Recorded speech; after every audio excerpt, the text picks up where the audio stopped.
Good afternoon, students. So today in this presentation we'll see about multi-threaded programming, fourth module of OOC. So in this presentation we are going to cover what are threads, what is the main job of a multi-threaded programming concept, then what is a main thread, how to create a thread, and how to make use of multiple threads in the program. So we'll see what are threads. A single or a sequential flow of execution of a program is called as a thread. Java provides built-in support for multi-threaded programming.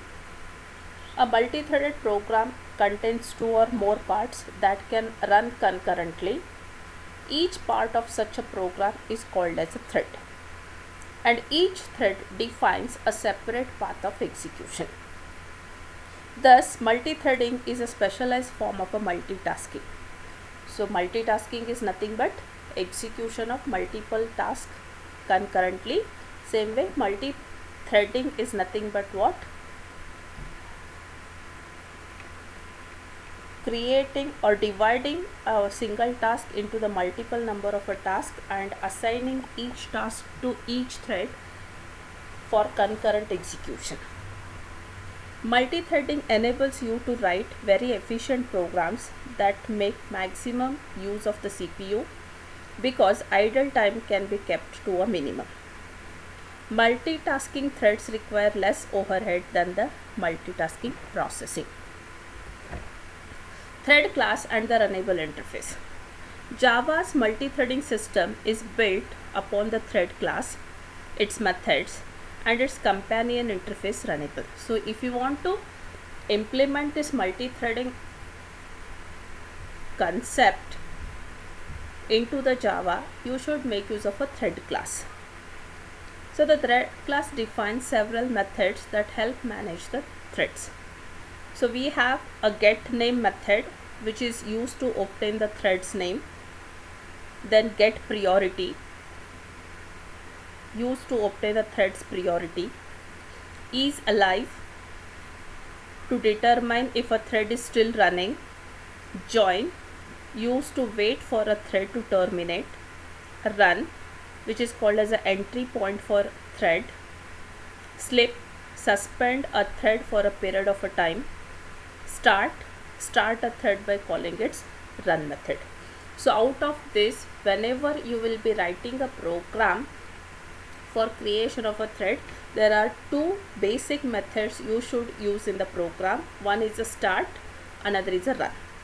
So in the run method you have to write what task you want to implement it, and start you have to call it in the program so as to run the run method of the thread class.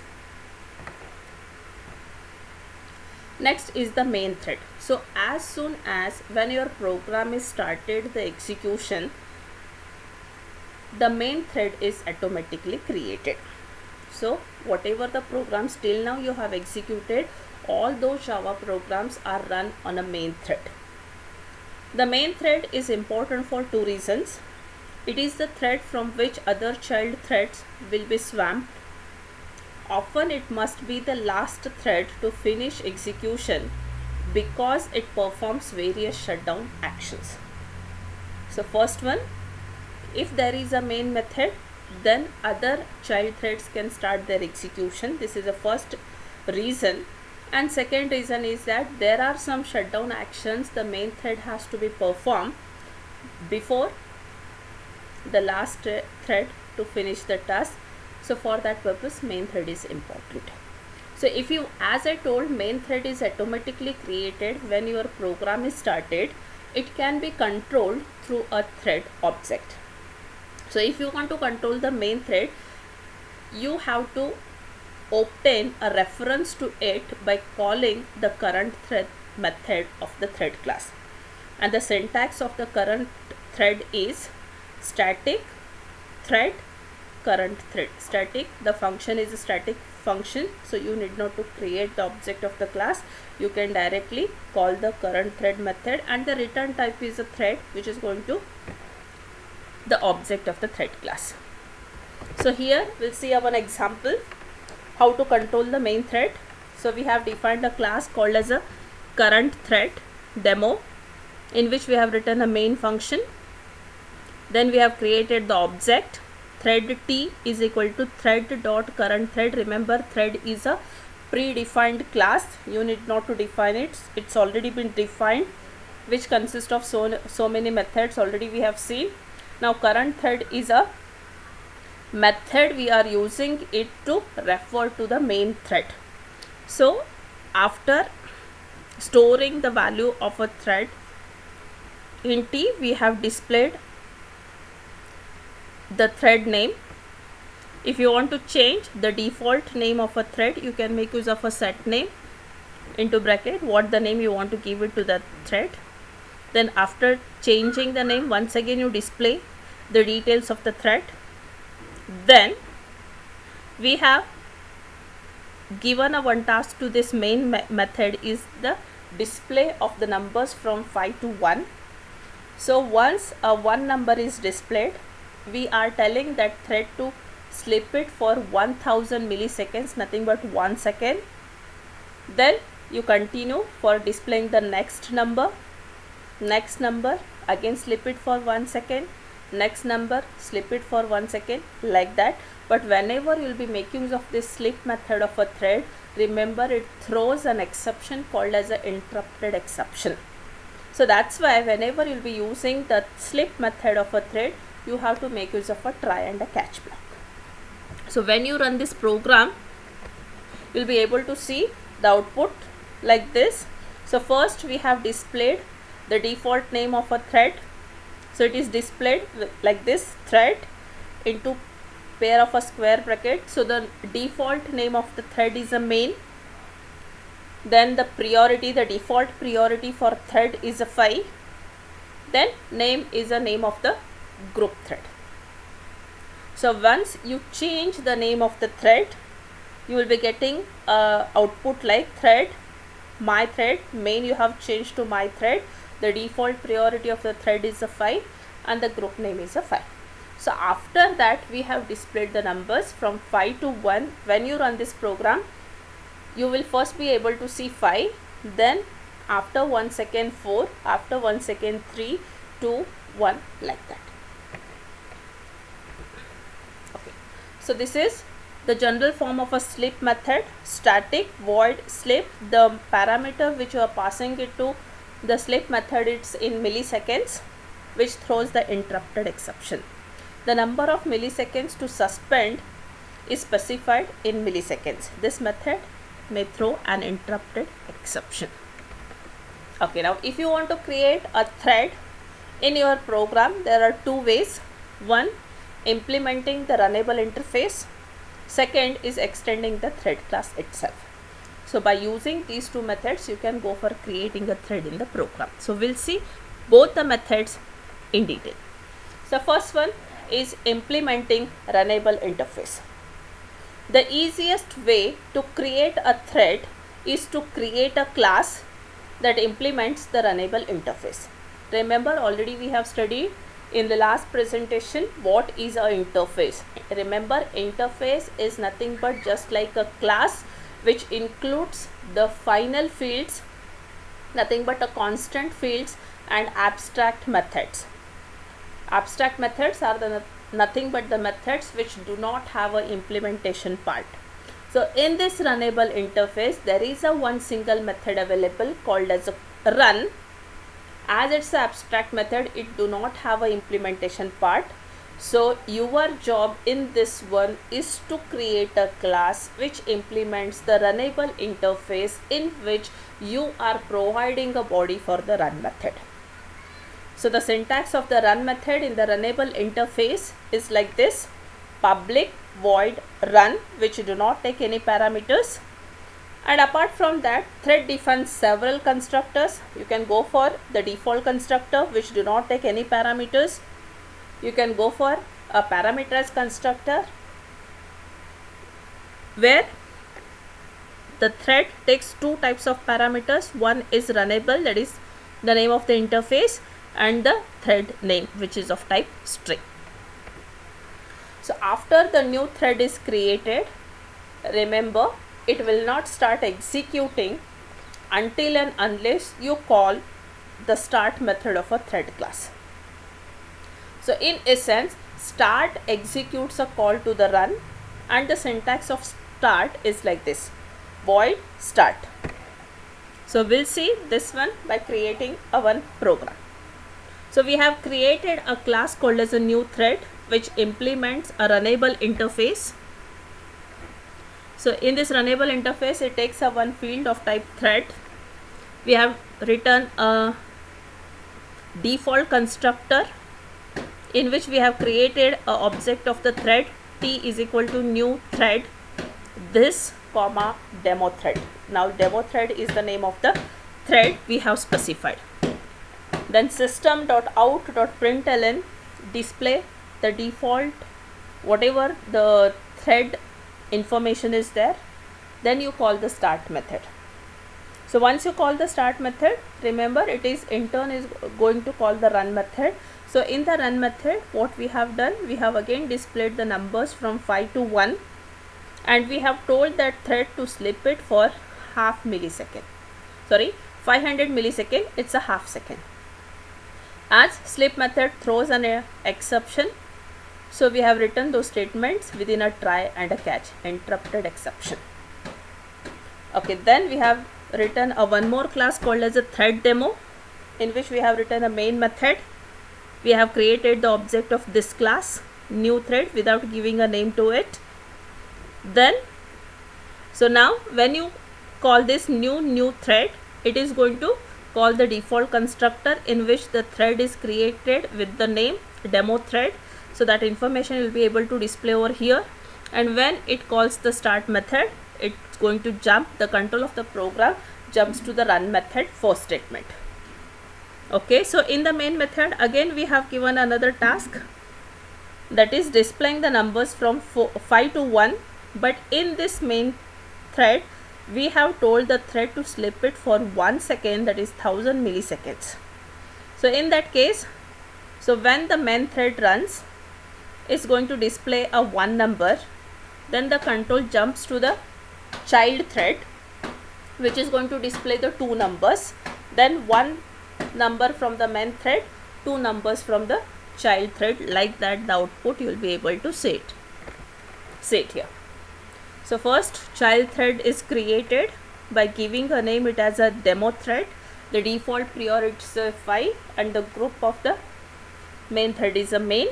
Then one main thread, one iteration of the main thread is executed by displaying the value as a 5. Then 2 iterations of a child thread executed, that is 5 4. Then main thread 4, child thread 3 2, main thread 3, child thread 1. Then child thread terminates the execution, then remaining part from the main thread are going to be executed. So this is like the output of the program. So this is a one way to create a thread by implementing the runnable interface. So there is another way to create a thread in your program, that is extending the thread class. As already I have told that there is a predefined class as a thread. So your job is to create a new class which extends that thread class. So the second way to create a thread is to create a new class that extends thread and then to create an instance of that class. The extending class must override the run method, which is the entry point for the new thread. It must also call the start method to begin execution of the new thread. Remember, you have to create a class which extends the thread class. In that thread class, you have to define the method called as a run, which you need to override it because the default implementation in the thread class is already available. You need to override it. So once you override the run method, you need to call the start method to start the execution of the newly created thread. So here is example. Same example, whatever we have seen, by using by implementing the runnable interface. Same example, only that the difference is here that class new thread extends thread. There we used class new thread implements runnable. Here it's class new thread extends thread. Again we have defined the default constructor. Super is a keyword we have used to call the constructor of the super class, as the super class name is a thread over here. So we have given a name it as a demo thread, and we have called the start method. As start method is already defined in a thread class, you can directly call in the subclass. So we have defined the body for the run method. Same again, we have displayed the numbers from 5 to 1 by telling the thread to slip it for half seconds. Then we created a child thread in the main thread by calling new thread, which is going to create a new thread. The name of the thread will be assigned to demo thread, and it calls the run method. So once it calls the run method, it is going to display you child thread task values, whatever you have defined in the function. Then you have given a one more task to the main thread, nothing but display the values from 5 to 1 again by telling the thread to slip it for 1 second. So now if you see, the output of the program is same as that of the before, only the way of calling the program is different. Okay, then it's creating multiple threads. So within a single program you can create multiple number of threads, and when you create multiple number of threads, then the execution of the program or output of the program is not in your hand. It is based on the jumping of the control of the program from one thread to another thread. Here we have used the first method, that is class new thread implements the runnable interface. Then there are two fields we have taken. One is the string name, another is the thread tree. Here we have used the single parameterized constructor, that is new thread string thread name. Thread name is equal to assign it to name, create an object of the thread, then display the information of a thread, then you call the start method. Then as you want to call the start method in the same class, you should go for providing the body for the run method. So now if you see in the run method, what we have done, we have displayed the numbers from 5 to 1 again by telling the thread to slip it for 1 second. Now class multi-thread demo, in which we have included a main method. Here we have created three threads, and the name of the threads are 1, 2, 3. So when the first thread is created, it is going to call the default this parameterized constructor, and the thread name will be one, so it will be assigned to name, and the same information you will be able to see it over here. For the second thread, its a name is a TWO2, and for third is a THREE3. And what we have done in a main thread, that we have told the main thread to slip it for 10 seconds. Why it's a 10 seconds? Because main thread has to end at the last, because it has to do some shutdown tasks. So we have created the 3 child threads, and until and unless these 3 child thread completes their execution, main thread do not have authority to complete its task. So we have told the thread to slip it for 10 seconds. So before 10 seconds, all the 3 threads will complete their task, and at the last the main thread will terminate. So now if you see the output of the program, it's a new thread 1, 5, main, then thread 2, 5, main, 3, 5, main. Then the first thread started the execution, which displays the value 5. Then the second thread 5, third thread 5. Then once again, first thread takes the charge, displays the value 4, the second thread 4, third thread 4. Then again first thread takes the charge, 3, 3, 3. Now if you see, for the third iteration, before the second takes the charge, third thread have already taken the charge, and it displays you 3. It displays you 3 first, then the second one. Here for second iteration again 2 3 1 3 2, then 1 3 2. After that 1 is exiting, 2 is exiting, 3 is exiting. After finishing all the 3 threads, the main is going to exit. So this is what the creating multiple thread task example. So this is for today's presentation. Further we'll continue with the next presentation.